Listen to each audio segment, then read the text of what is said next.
Gracias, José Luis. Gracias a todos los miembros de la plataforma. Mis felicitaciones por haberlo organizado, y también quiero agradecer por esta oportunidad de conversar sobre los problemas económicos actuales del país, aunque obviamente la situación es bastante limitada en cuanto a información estadística, sobre todo, porque no se están publicando los datos con mucha puntualidad. Esta pequeña charla va a tener tres partes: una introducción, luego el análisis de la situación actual, y cerraremos con las perspectivas y las medidas que deberían asumirse, resumiéndolas obviamente porque la dimensión del tema es amplia. Comenzaré señalando que la coyuntura actual es parte de toda una época, pero al hablar de esta coyuntura no nos referimos solamente a lo que está pasando en el día de hoy o en el mes. Yo diría que en este momento Bolivia está en una época de transición, pero una gran transición. No nos referimos solamente a un gobierno transitorio, que finalmente es un accidente histórico, es algo que no debió ocurrir, pero bueno, pues se presentó y estamos viviendo, como algunos dicen, un error de la historia.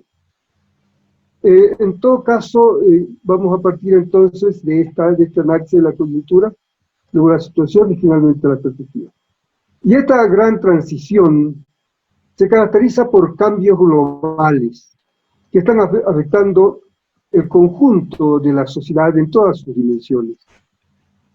Son más visibles estos cambios en la economía, la sociedad y el Estado. Ahí se los puede percibir con mayor claridad, pero están en todos. Hay cambios mentales, hay cambios en todo lo que es la dimensión de la vida social. Comenzaré señalando que el cambio en la sociedad se caracteriza por el paso de una sociedad discriminadora, poco participativa, una sociedad que finalmente dejaba al margen de la vida social a los grandes conjuntos sociales, a grandes sectores humanos. O sea, una sociedad totalmente circunscrita a sectores que podían tomar las decisiones dejando al margen a la mayoría. El paso de esa sociedad individualista, privatizada, es hacia una sociedad más participativa, inclusiva, no excluyente como la que se está quedando atrás, una sociedad en la cual va predominando sobre todo la solidaridad, una sociedad más solidaria en lugar de la sociedad individualista. Este tránsito es largo, no es que se va a dar en un año, en dos, ni en décadas. Es un tránsito que va a llevar muchísimo tiempo y se caracteriza por esa emergencia de los sectores que antes estaban al margen. Simplemente para señalar como dato, el hecho de que las 36 nacionalidades de nuestro país estén ahora tomando de una manera u otra participación en las decisiones es algo que va a seguir para el futuro como una tendencia. Los cambios en el Estado se refieren al tránsito, al paso de un Estado neoliberal, un Estado no intervencionista, un Estado circunscrito solo a las funciones generales de administración, de defensa, de justicia, hacia un Estado de democracia participativa, un Estado en el cual el poder ya no está en una sola clase social, sino que está en el conjunto, especialmente en los grandes movimientos sociales que emergen para tomar participación en el poder. Eso significa que se va construyendo como tendencia un nuevo poder. Este nuevo poder se caracteriza entonces porque ya no es solo un grupo el que toma las decisiones, sino que van emergiendo las la presencia de los demás sectores que antes estaban postergados, y algo característico es la emergencia de la mujer en el conjunto, no solamente la política, sino en la economía, en la propiedad, en fin, es otro de los elementos. Y los cambios, el tránsito en la economía se caracteriza por el paso de una economía neoliberal, una economía privatista, una economía de libre mercado, hacia una economía plural. Estamos en esa línea, en esa transición. La construcción de la economía plural, que es algo más que una simple economía mixta. Esta economía plural se caracteriza también por una gran participación del Estado. En realidad son 4 formas de organización las que están participando: la organización económica estatal, la organización privada, la organización cooperativa y la social comunitaria. Esas son las que se van estructurando como una economía plural, en la que el Estado tiene una participación muy grande, una participación a través de la inversión pública y de la presencia en la propiedad como representante, el Estado como representante de la sociedad en los recursos naturales. Es pues el abandono progresivo del Estado subsidiario, gendarme, del dejar hacer y el dejar pasar, simplemente hacia un Estado que va tomando una presencia cada vez mayor en la economía, y esa economía entonces plural permite la coexistencia y desarrollo conjunto de esas 4 formas de organización. Esas son las tendencias. El proceso es largo. Estos cambios que se dan no son cambios que tengan una línea recta, tienen discontinuidades, hay momentos en que avanza con celeridad, hay momentos en que se detienen, los ritmos son diferentes en los distintos aspectos de la sociedad. De otro lado, no todos están de acuerdo con los cambios, especialmente aquellos que se benefician con la situación del statu quo, pues se oponen a los cambios y tratan de frenar. Esta es la característica de nuestra época, entonces, como gran tendencia, hacia una nueva forma de la coexistencia. Esto va a llevar un largo periodo. Y en este momento, en este tiempo, esa tendencia está presentando un momento de crisis. Estamos viviendo un periodo crítico, que se caracteriza por lo siguiente. Durante 14 años el país tuvo un crecimiento acelerado, tuvimos un crecimiento que incluso estuvo por encima durante varios años de todos los demás países de América Latina, y especialmente los de América del Sur, un crecimiento en toda la economía, luego una estabilidad económica, una estabilidad social, que era ejemplo también en América, y una redistribución de los ingresos. Esa era la situación durante los 14 años, y ahora estamos presenciando en este minuto, o en este tiempo, un estancamiento en lo económico, que lo vamos a mostrar. Asimismo, estamos viendo un retroceso en la distribución de los ingresos, y después un periodo de inestabilidad. O sea, frente a lo que había, crecimiento, estabilidad y redistribución, tenemos ahora, en este momento, un bache, pero que obviamente es parte de simplemente un minuto histórico.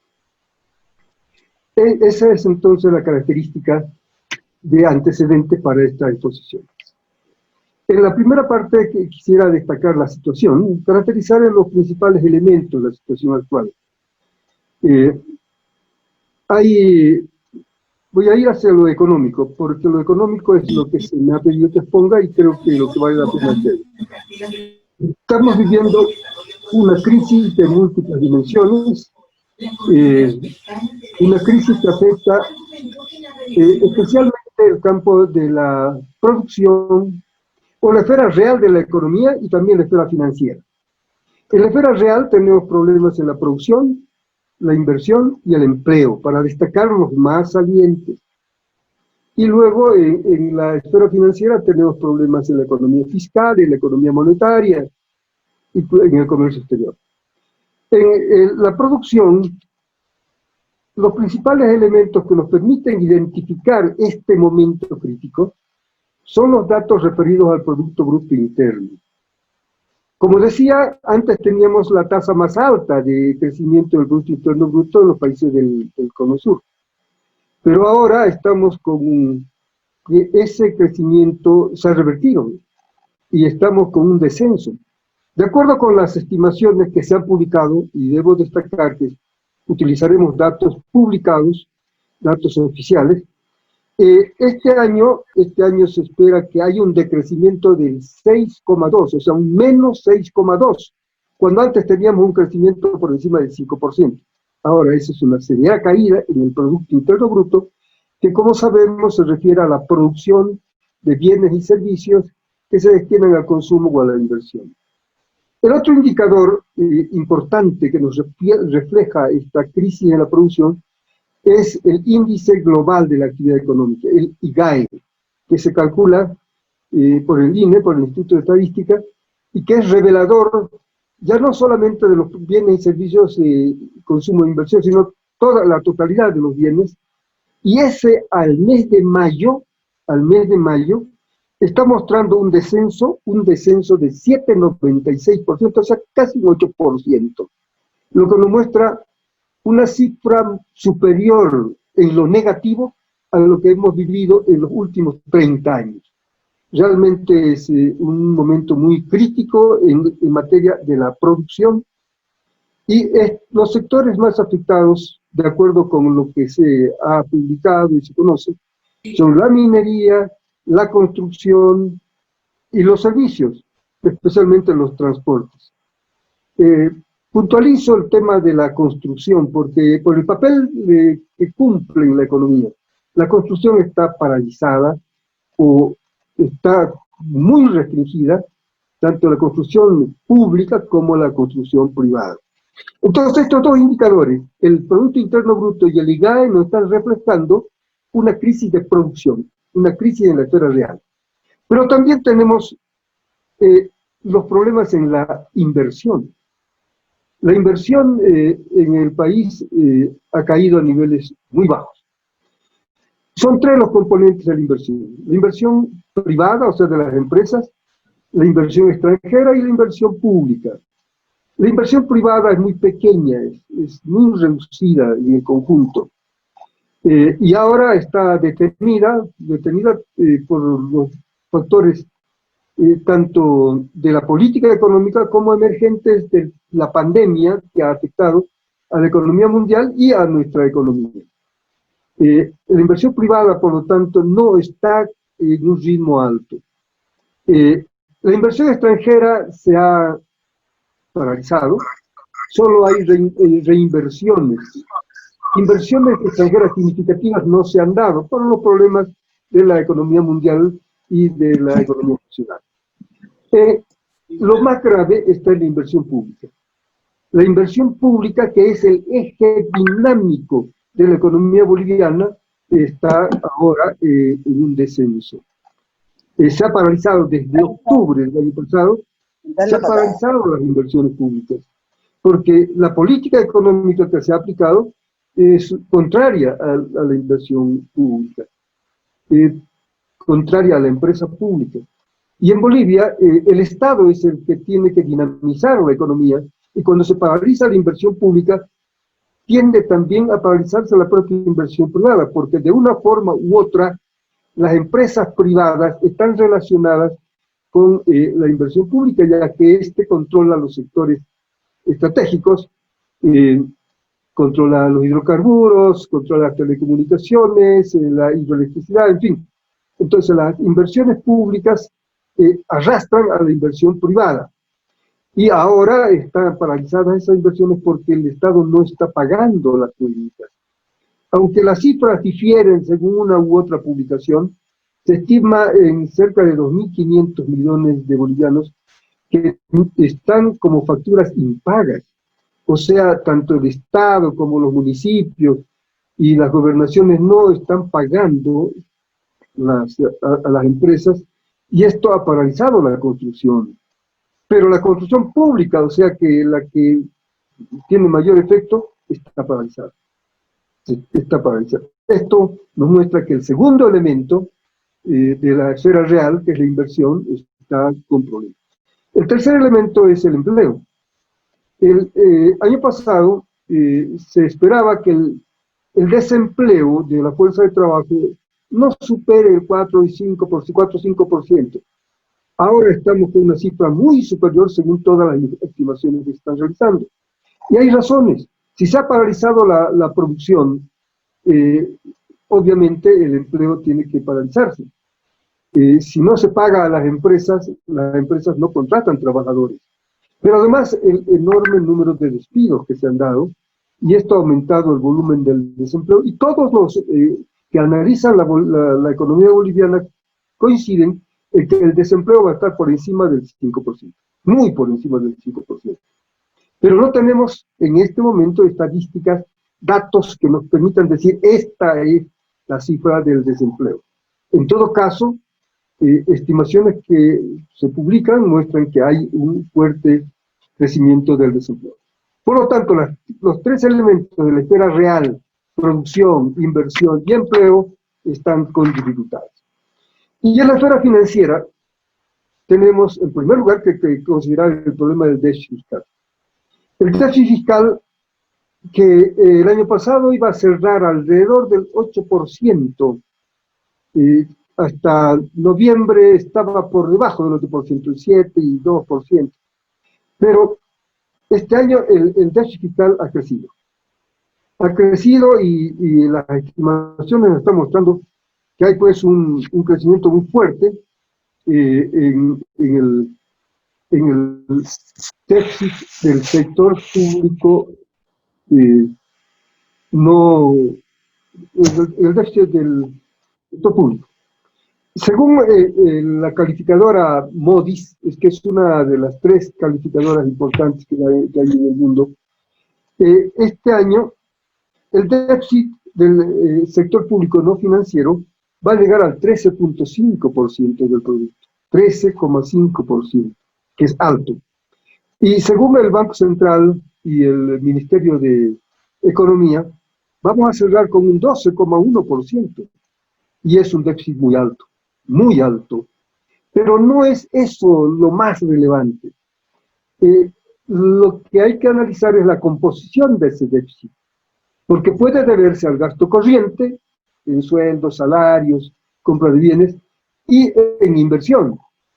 Cuando el déficit es en gasto corriente, es un déficit que no beneficia mucho al país. Cuando es un déficit ocasionado por el incremento de la inversión, entonces eso va a acrecentar el capital del país, el acervo productivo. Y en estos tiempos lo que está ocurriendo es que el déficit corriente en sueldos y salarios y otras compras es la principal parte, la principal proporción del déficit. Este es un problema serio. O sea, el déficit no solo sube cuantitativamente, sino que cualitativamente empeora, porque su composición es desfavorable, ya que no es la inversión la causa, sino es el gasto corriente. Este es un tema muy, muy duro. El segundo elemento, muy relacionado con este, es el de la deuda, porque cuando hay déficit, hay deuda. El déficit, o sea, la deuda se presenta cuando los ingresos no son suficientes para cubrir los gastos y el Estado tiene que endeudarse. Aquí la deuda, hablando de sus componentes, la deuda interna obviamente es pequeña, porque en los últimos años, en los 10 años que tuvimos, el Estado no tuvo que contratar deuda interna, porque había ahorros suficientes. Ahora sí tenemos una deuda interna, pero es pequeña y insignificante. Sí, la deuda externa es la que debe considerarse. La deuda externa al 30 de noviembre del año pasado, del año 2019, llegaba a 11.000 millones, 11.000 millones 02, o sea, casi exactamente 11.000 millones. Actualmente está, según los datos, al 31 de mayo, porque tenemos aquí una información muy retrasada, muy incompleta. Aunque el Banco Central es puntual siempre, ahora se ha retrasado un poco, y tenemos una deuda de 11.294 millones. Había crecido muy poco, o sea, en menos de 300 millones, hasta el 31 de mayo. No sabemos lo que ha pasado del 1 de junio hasta esta fecha. Se han publicado muchas cosas de que la Asamblea ha aprobado créditos, pero no tenemos conocimiento de si eso ya se han registrado, ya han ingresado. Para que se considere deuda externa, tiene que registrarse y comprometerse el servicio, es decir, pagar la amortización y los intereses. Mientras no se registra, no es deuda externa. Entonces no tenemos información y aparentemente no habría crecido hasta el 31 de mayo en las cifras que en cifras alarmantes. Eso sí, lo que hay que relevar también es que la deuda ha evolucionado desde un 51.5% del Producto Interno Bruto del año 2005-2006, más de la mitad del Producto Interno Bruto representaba la deuda externa. Más de la mitad, 51%. Claro, el producto era chico. Luego, en el curso de los años, de los 14 años que han transcurrido, el porcentaje se redujo a solo el 25% del Producto Interno Bruto. Esto debido a que ha crecido el producto más rápidamente que la deuda. El producto ha crecido, se ha cuadruplicado en este tiempo, y entonces el porcentaje que representa la deuda ha caído a un 25% al año pasado. Estoy hablando de noviembre del año pasado, en que era 25.5%. Ahora, al 31 de mayo, el porcentaje ha subido al 28.4%. Sigue siendo relativamente bajo, pero ¿por qué ha subido? Porque el producto ha caído, porque el producto ha disminuido, entonces, claro, dividiendo la deuda externa sobre el producto nos da un 28%. Las recomendaciones internacionales mencionan que se puede endeudar sin riesgo hasta 40% o 50% según algunos, o sea, estamos bajos. El servicio de la deuda no es grave todavía, estamos con un 7% de las exportaciones, o sea que el país tiene liquidez y solvencia para pagar la deuda. Y en la composición de la deuda tenemos que sobre todo prevalece la deuda multilateral. Más del 66.6% es multilateral, o sea, con organismos internacionales. Fundamentalmente con el BID, con la CAF y con el Banco Mundial. Los otros, con plata, etcétera, son más pequeños. Pero esta participación alta de los financiadores multilaterales nos permite una mayor capacidad de negociación en todo caso, ¿no? Aunque ahora tenemos un problema que vale la pena puntualizarlo. El principal acreedor de Bolivia es el BID. Tradicionalmente el BID ha sido dirigido por un funcionario latinoamericano. Era uno ya sea de Sudamérica o de Centroamérica, pero era un latinoamericano. Ahora los Estados Unidos han impuesto, y lamentablemente Bolivia votó por esa fórmula, han impuesto a un nuevo presidente ya norteamericano. ¿Qué significa esto? ¿Cuál es el riesgo? De que esa nueva dirección del BID sea más inflexible, más rígida, y para nosotros sea perjudicial. En todo caso, eso es algo que puede venir en el futuro. Pero lo importante es que ahora tenemos que la deuda multilateral es la más importante. La deuda bilateral es más de 1.000 millones con China, le sigue Francia con 200 millones. Eso, bueno, pues no son cifras muy altas, pero el hecho de que en la composición la deuda multilateral sea importante nos permite una mayor capacidad de negociación. Un dato que no está confirmado y que yo quisiera relevarlo es el de los famosos 327 millones con el Fondo Monetario Internacional. Hay una información totalmente dispar. Se dice que en abril ya habría recibido y anotado en el Banco Central estos 327 millones, pero que ya en mayo ya no están. Esa es una información que ha salido públicamente. Entonces, ¿qué se han hecho? Bueno, eso es otro problema. Pero además, cuando el ministro Ortiz, que hoy ha renunciado, que ya no es ministro, está afuera, informó en el Parlamento, dijo que no era préstamo, sino que estábamos utilizando los derechos, la cuota de derechos especiales de giro que Bolivia tiene en el fondo. Entonces esto es medio raro, hay una confusión muy fuerte en esos 327 millones, hay dudas muy severas de qué está pasando con esos fondos. Han venido como préstamo, han venido como anticipo de los derechos que Bolivia tiene en el fondo. ¿Cuál es la naturaleza? Y el Banco Central no ha aclarado todavía, porque bueno, seguramente en los próximos meses se va a aclarar qué tipo de compromiso es el que tenemos con el Fondo Monetario Internacional. En la deuda, por lo tanto, hay un crecimiento pequeño, pero con dudas muy fuertes de lo que ha pasado entre el 31 de mayo y la fecha actual. La deuda luego también se refleja en las reservas monetarias. Las reservas monetarias del país, cuando uno observa los cuadros, ve que, aunque la información es incompleta otra vez, porque no tenemos solo hasta el 31 de julio datos de las reservas monetarias. 31 de julio, nos queda agosto y septiembre. Estos datos nos dicen lo siguiente, que entre noviembre del año pasado, del 19, en que la deuda, en que las reservas totalizaban 6.450 millones, habrían subido a 6.700. O sea, ese es un hecho real, el Banco Central lo está certificando, y el Banco Central en esto es muy riguroso, ha aumentado el valor de las reservas de 6.450 a 6.700. Pero aquí lo que tenemos que analizar es la composición de la reserva. Son dos los elementos de esa composición.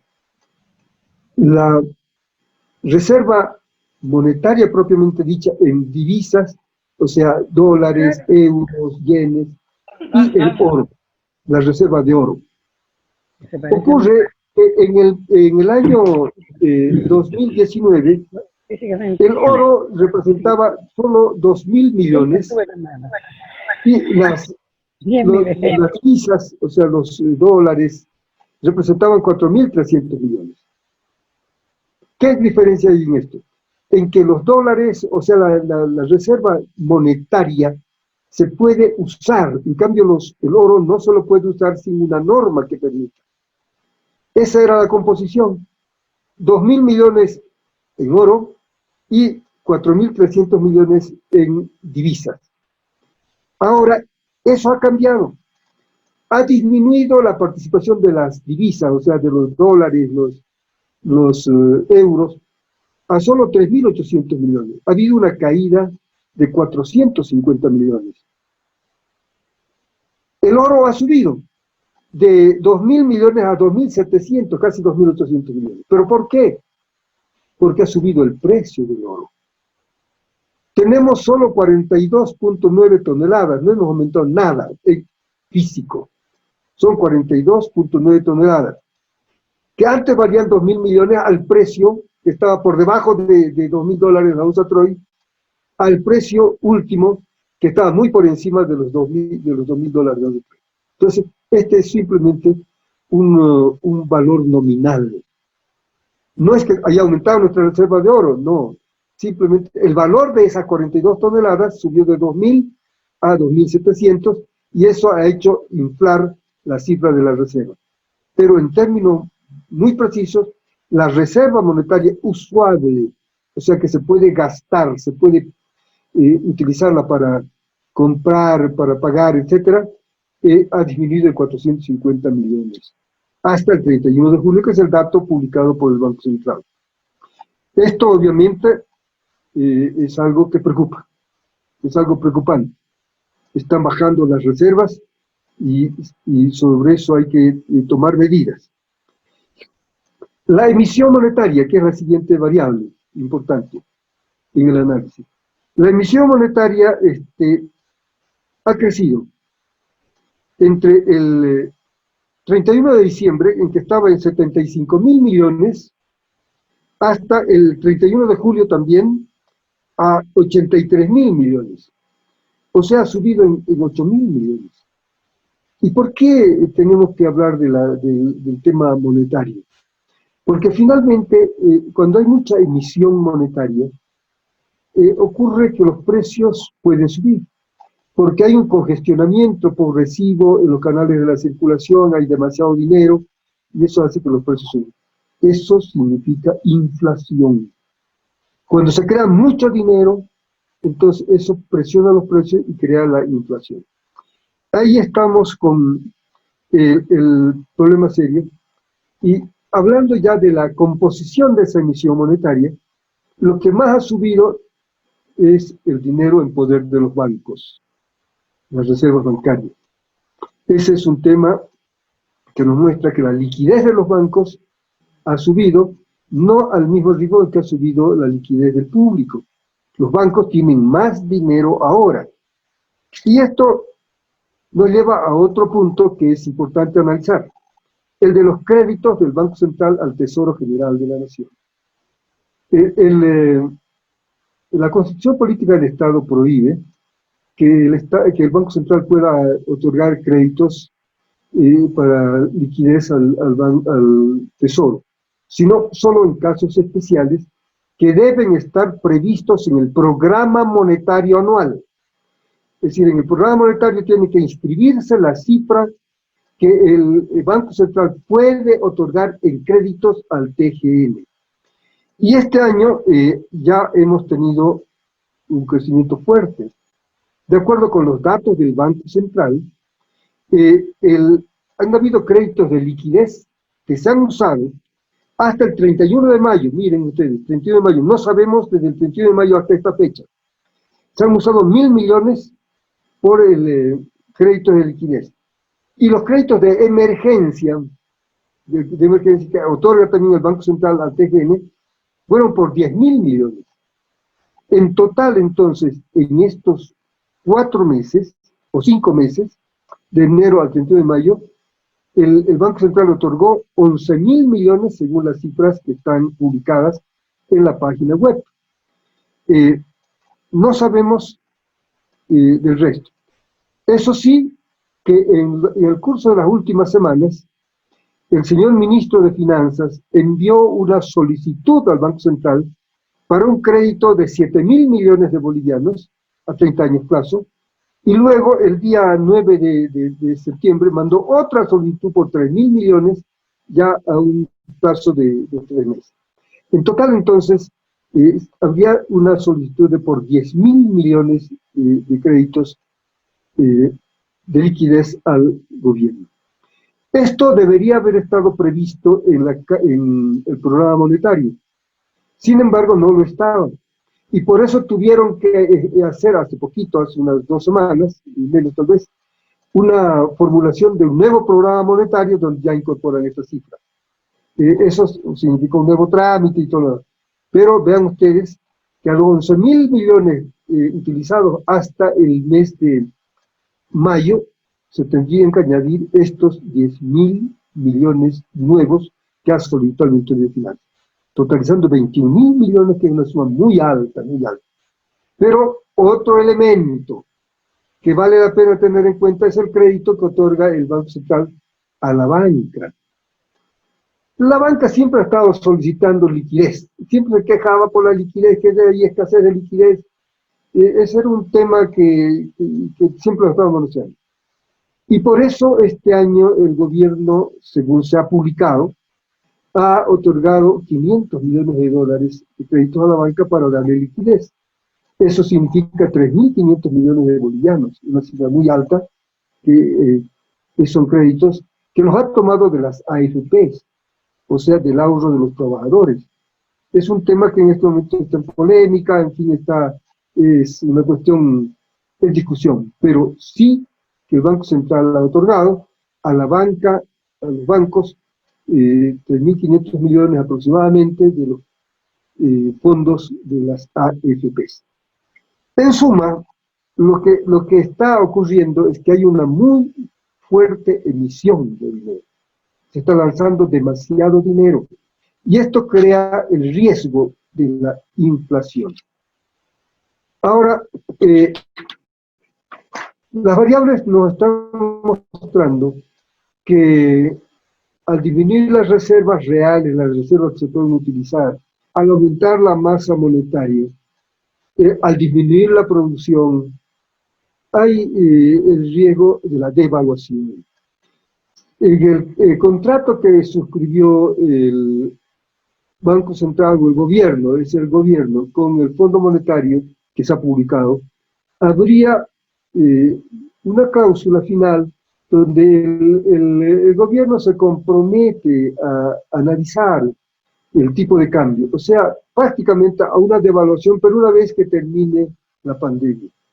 Eso está en el debate político también, está en este momento como uno de las espadas que pende, una devaluación a solicitud y diremos por sugerencia del Fondo Monetario Internacional.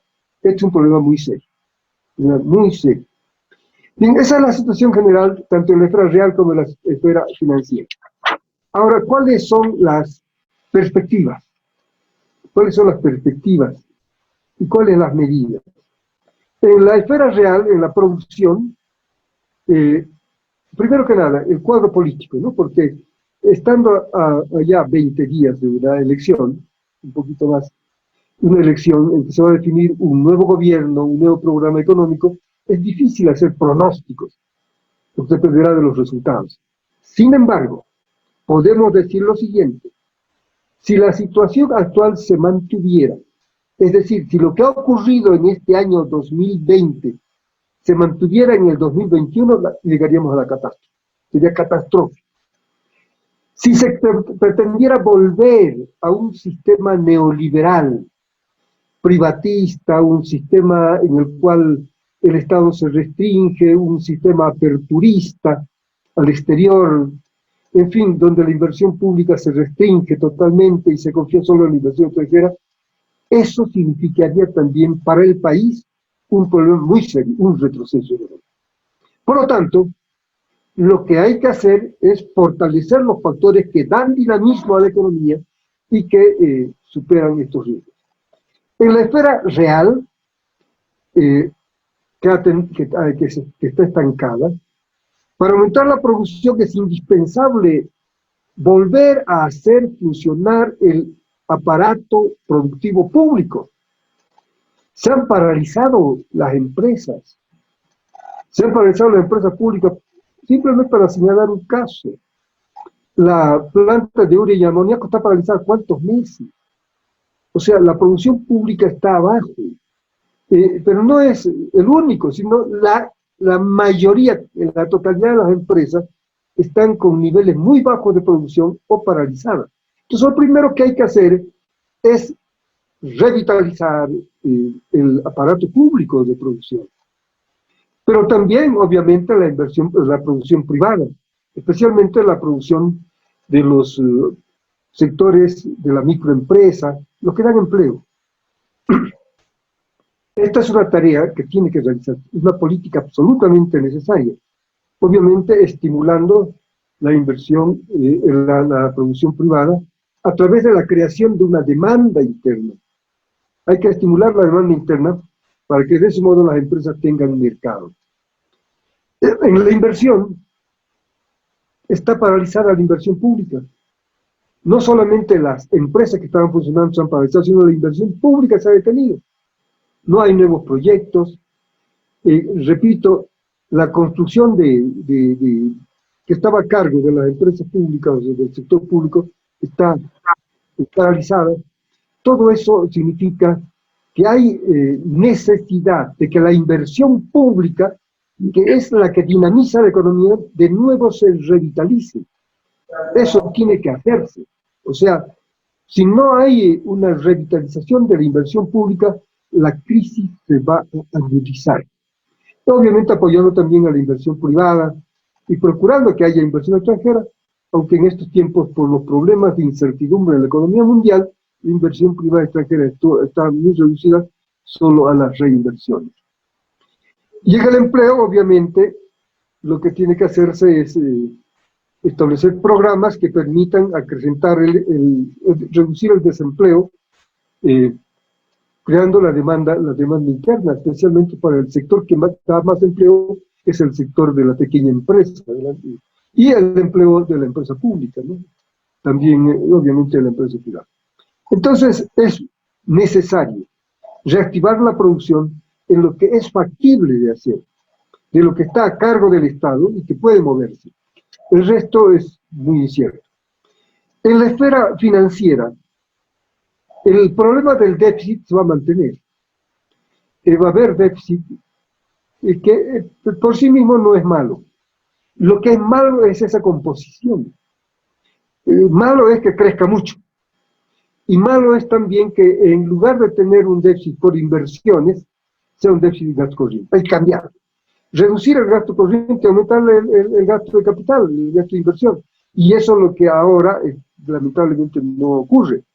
Entonces, ahí el déficit tiene que ser modificado cualitativamente y reducido. No tenemos que llegar a cifras como esta de que se menciona el 13,5% o algunos más conservadores del 12,1%.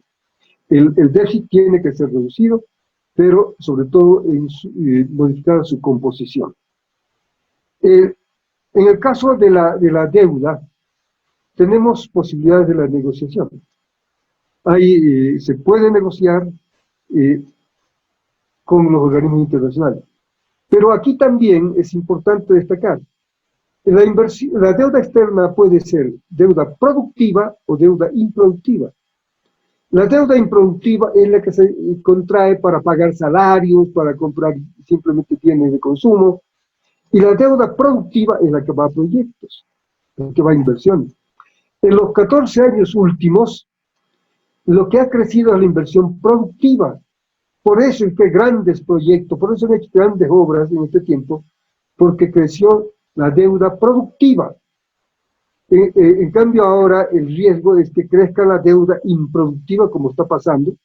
Se habla de que se va a prestar dinero para pagar salarios y en fin, cubrir déficits ocasionados por el gasto corriente. Entonces aquí lo que corresponde y lo que tiene que hacerse es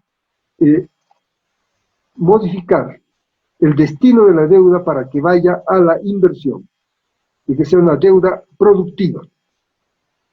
Y renegociarla. Renegociar en el sentido de que los pagos no deben ser superiores a los desembolsos. Es decir, en la economía internacional es normal la creación y la renegociación de deudas. Así como vamos pagando, vamos amortizando, vamos recibiendo nuevos créditos, nuevos desembolsos. Ahora, en la negociación lo que tenemos que buscar es que los pagos nunca estén por encima de los desembolsos, sino por el contrario, que tengamos más desembolsos que pagos. Eso es posible y la deuda pues es manejable, se puede manejar siempre que se cambie su estilo. En las reservas monetarias, aquí hay un problema que sí hay que analizarlo a fondo. En las reservas monetarias, la principal causa está en el déficit de la balanza de pagos. Y tenemos déficit de la balanza de pagos. Entonces, reducir el déficit de la balanza de pagos es lo que hay que hacer. Pero también, en cuanto al oro, hay que establecer una nueva política. El oro que produce el país se va al extranjero. En los 3 últimos años no hemos comprado oro. Actualmente aquí en el país tenemos solo 490 kilos, menos de media tonelada, porque debo informar que las 42.9, 42.5 toneladas no están en Bolivia. Desde el año 2003-2004, en los gobiernos de Goni Sánchez y don Carlos Mesa, el oro fue sacado fuera, fue invertido fuera. O sea, lo que tenemos son títulos, pero no tenemos el oro está fuera.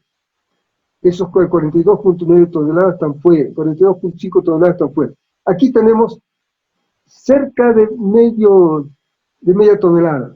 Y en los 3 años últimos hemos comprado algunos kilos que vende Vinto y Comibol, pero nada más. Ese es un problema serio.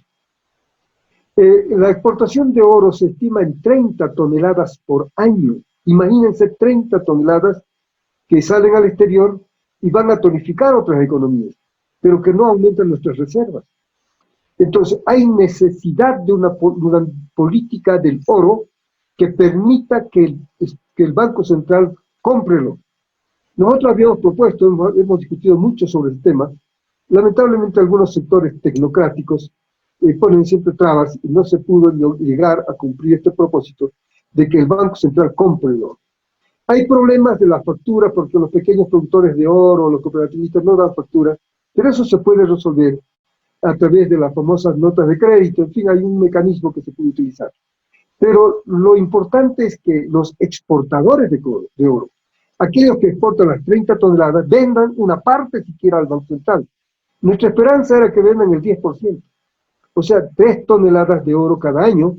Al cabo de 10 años tendríamos una buena reserva de oro en el Banco Central, que ahora es de apenas 400, 500 kilos. Entonces, la política del oro tiene que modificarse. Tenemos que tomar en serio que este es un recurso natural no renovable, que en este momento no está beneficiando a las reservas monetarias del país, del Banco Central, que va todo fuera. Ahí tenemos que hacer que el Banco Central compre el oro nacional de los que están exportando, aunque no compremos inicialmente el 100%, pero podemos ir poco a poco subiendo desde un 10%, en fin, un porcentaje cada vez mayor. El razonamiento que presentan los exportadores es que ellos tienen contratos ya con compradores externos y que habría que asegurar su abastecimiento. En todo caso, sí se puede respetar sus contratos extranjeros, pero hay que exigir, hay que obligar a que vendan una parte de ese oro al Banco Central para que tengamos reservas en metálico. Hay que pensar más tarde, y hay que hacerlo con mucho tino y mucho cuidado, repatriar el oro que está en el exterior. Eso es necesario, porque cuando el oro está en el país nos da fortaleza, cuando está fuera nos da, lo que tenemos son papeles, son títulos, certificados de que sí el oro está fuera. Entonces ahí hay posibilidades muy grandes de aumentar la reserva monetaria del país. Pero hay otro elemento. Miren ustedes, el coronel Bush, el 39, decretó la entrega obligatoria de divisas al Banco Central. Eso ocasionó su muerte. Pero desde la guerra de Chaco, las empresas tenían que hacer entrega de divisas al Banco Central. Goni Sánchez, al finalizar su primer gobierno, como él es exportador, derogó el decreto de Bush.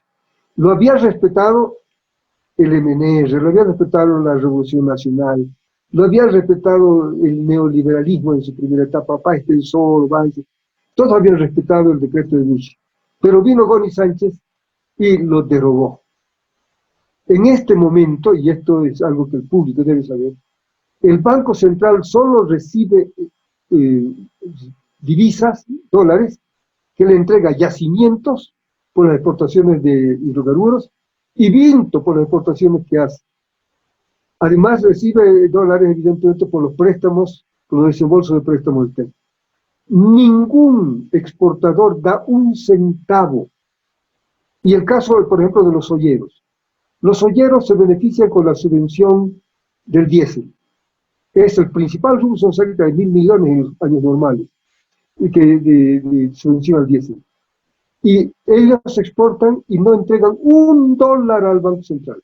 Los mineros no entregan $1 al Banco Central. Entonces, ¿cómo vamos a tener reservas monetarias si los exportadores no entregan nada al Banco Central? Ahí hay necesidad de proponer que se vuelva a establecer el decreto de Bush de entrega obligatoria. En fin, con todas las modificaciones que se pueden introducir, pero la entrega de divisas es necesaria. Con eso tonificamos y mantenemos el nivel de reserva. ¿Y todo esto por qué? Porque tenemos que evitar la devaluación. La devaluación es una medida que, como digo, ya el Fondo Monetario la ha sugerido en su carta y el gobierno boliviano lamentablemente la ha aceptado, el actual. La devaluación beneficia a los ricos y perjudica a los pobres. ¿Quiénes están presionando todo tiempo por la devaluación? Los exportadores. Porque al exportar reciben por cada dólar, reciben más dinero si se devalúa. Si actualmente reciben 7 bolivianos por cada dólar con el tipo de cambio actual, que es 6,96, si se devalúa van a recibir más bolivianos. Entonces ellos quieren devaluar. Goni Sánchez era partidario de la devaluación, partidario de que no haya entrega obligatoria, por eso, porque se beneficiaban. Los ricos siempre ganan con la devaluación. En cambio, los pobres no. Los que están sometidos a una renta fija, los jubilados, los que tienen sueldo, etcétera, no se benefician, sino que se perjudican. El poder de compra va disminuyendo. ¿Por qué? Porque la devaluación arrastra los precios. Cuando hay devaluación, sube la inflación. Y al subir la inflación, se pierde el poder adquisitivo de los sueldos, salarios, jubilaciones, etcétera. Entonces, tenemos que impedir, oponernos a que haya una devaluación y tomar las medidas para que las reservas monetarias nos garanticen que no hay una devaluación. Estas son medidas que se deben tomar. Estas son pues las perspectivas que tenemos por delante. Hay que trabajar para evitar que se vuelva hacia el pasado, en que la incertidumbre se apodere de la economía, el estancamiento, una distribución inequitativa. Actualmente, aunque no nos tenemos los datos, porque no se publican y no se están haciendo, las desigualdades han aumentado. Las desigualdades y la pobreza han crecido. Con el desempleo sube la pobreza, obviamente. Entonces, con una devaluación, las desigualdades serían mucho mayores. Y tenemos que evitar que la economía vuelva para atrás. Mantener la situación actual sería catastrófico. Volver al neoliberalismo, malísimo. Tenemos que mantener un modelo en el cual el Estado tenga o cumpla su papel de motor dinámico de la economía, porque es el único. Cuando se pensó en la empresa extranjera no se preocupó sino por sus ganancias. El neoliberalismo pensó en la inversión extranjera, y la inversión extranjera no dinamizó la economía, no le importó el crecimiento, ni el empleo, ni la distribución, ni el desarrollo regional equilibrado, nada de eso, solo las ganancias. Por eso fracasó el neoliberalismo. Entonces, el Estado tiene que llenar los espacios vacíos. El Estado tiene que seguir cumpliendo su papel en la construcción de esta economía plural. Hacia eso vamos, esa es la tendencia. Creo que en estas elecciones se está jugando mucho y se están jugando modelos económicos. Y el modelo económico que plantea el retroceso al neoliberalismo es un modelo económico hacia atrás, no hacia adelante. No va a permitir el progreso del país. El modelo que sí permite el progreso del país es el desarrollo y basado en una economía plural, con una fuerte participación del Estado, el papel dinámico de la inversión pública y de la producción pública. Esto es lo que quisiera sintetizar ahora, podemos pasar a algunas preguntas.